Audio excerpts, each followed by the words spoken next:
नमस्कार।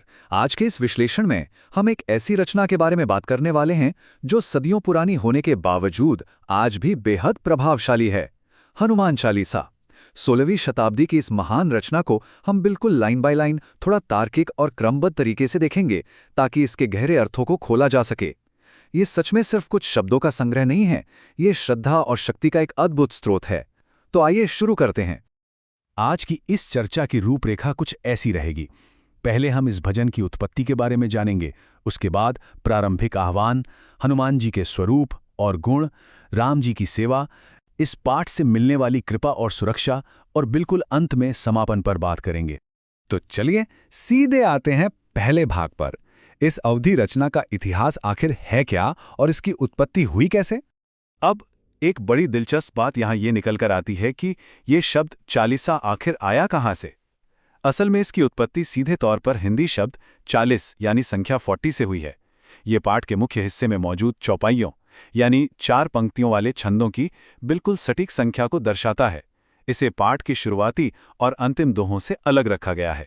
अगर उस दौर के इतिहास को देखें तो एक बात बिल्कुल साफ हो जाती है, ये पाठ सिर्फ भगवान राम के प्रति भक्ति का नतीजा नहीं था। कहा जाता है कि 16वीं शताब्दी में महान कवि संत तुलसीदास जी ने वाराणसी में इसे तब रचा था जब वे एक भयंकर बीमारी से जूझ रहे थे। ऐसी मान्यता है कि हनुमान जी की महिमा का गुणगान करने से उनका स्वास्थ्य ठीक हो गया, जिसने इस रचना को हमेशा हमेशा के लिए एक चमत्कारिक धरोहर बना दिया। आइए आगे बढ़ते हैं दूसरे भाग की तरफ, प्रारंभिक आवाहन यानी अपने हृदय रूपी दर्पण की सफाई। इन शुरुआती दोहों में जो सबसे जरूरी बात सीखने को मिलती है वो है खुद को विनम्र बनाना। इन पंक्तियों को ध्यान से सुनिए। श्री गुरु चरण सरोज राज यानी गुरु के चरण कमलों की धूल से, निज मनो मुकुरु सुधारी यानी अपने मन रूपी दर्पण को साफ करके। उसके बाद वे कहते हैं बुद्धिहीन तनु जानिके, खुद को अज्ञानी मानकर बल, बुद्धि और विद्या मांगना।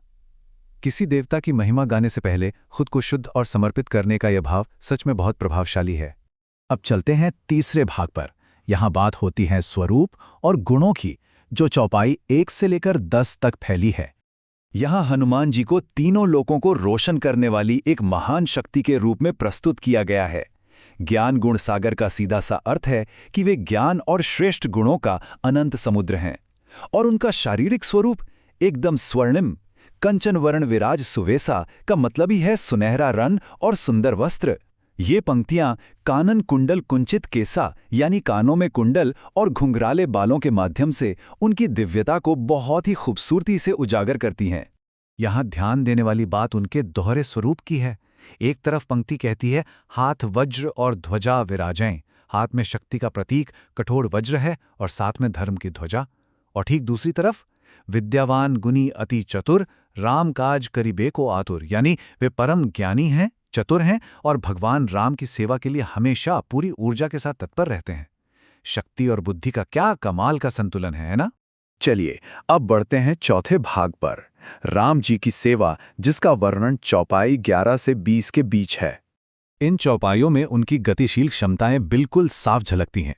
सोचिए, एक ही पंक्ति में आकर कैसे बदलता है।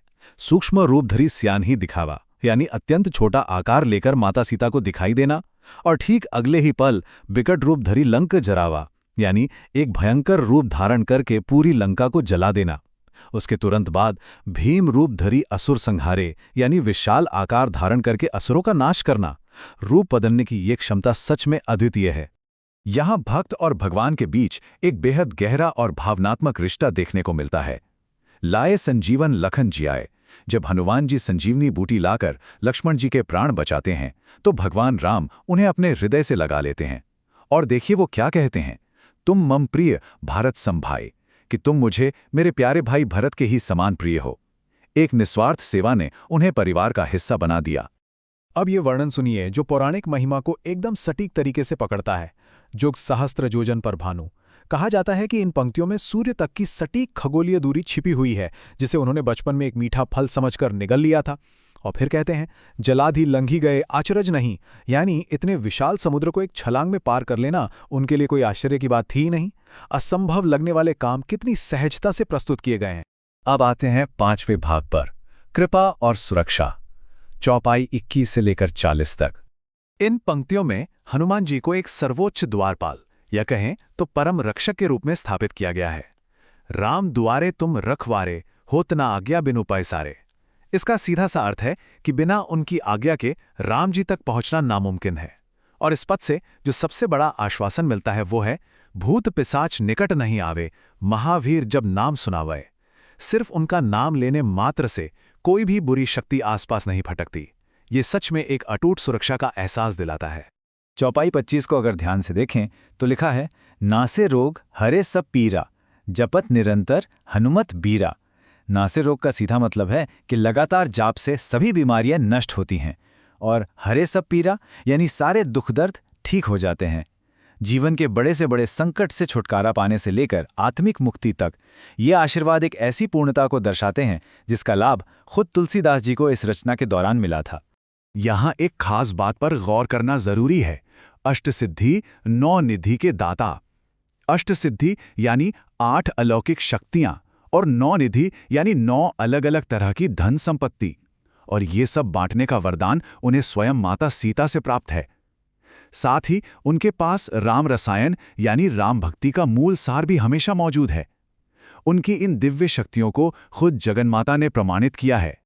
इन 40 चौपाइयों का अंत एक बहुत ही शक्तिशाली विश्वास के साथ किया गया है, जो जह पढ़े हनुमान चालीसा, यानी जो कोई की इसका पाठ करेगा उसकी सफलता और सिद्धि के गवाह कोई और नहीं, स्वयं गौरीसा यानी भगवान शिव होंगे। उसके ठीक बाद कवि तुलसीदास जी का एक बेहद निजी और प्यारा आग्रह सामने आता है। तुलसीदास सदाहरि चेरा की जयनाथ हृदय महे देरा। वे प्रार्थना करते हैं कि ईश्वर हमेशा उनके हृदय को ही अपना घर बना लें। तो चलिए अब हम आखिरी भाग पर आते हैं, अंतिम समर्पण, समापन दोहा और पारंपरिक जयकार। ये शानदार समापन दोहा पूरे पाठ का जैसे निचोड़ है। इन आखिरी पंक्तियों को देखिए।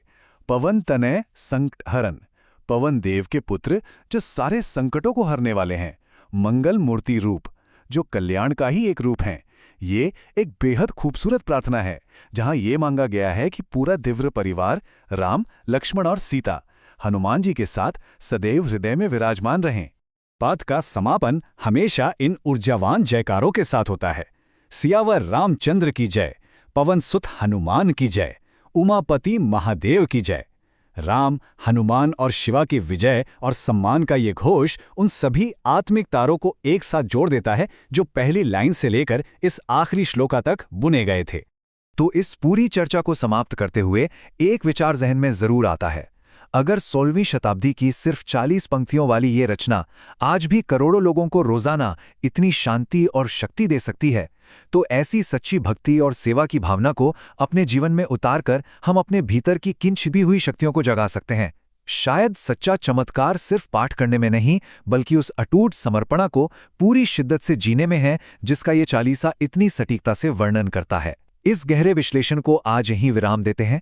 आशा है ये बातचीत सभी के लिए बहुत ही रोचक और जानकारी भरी रही होगी।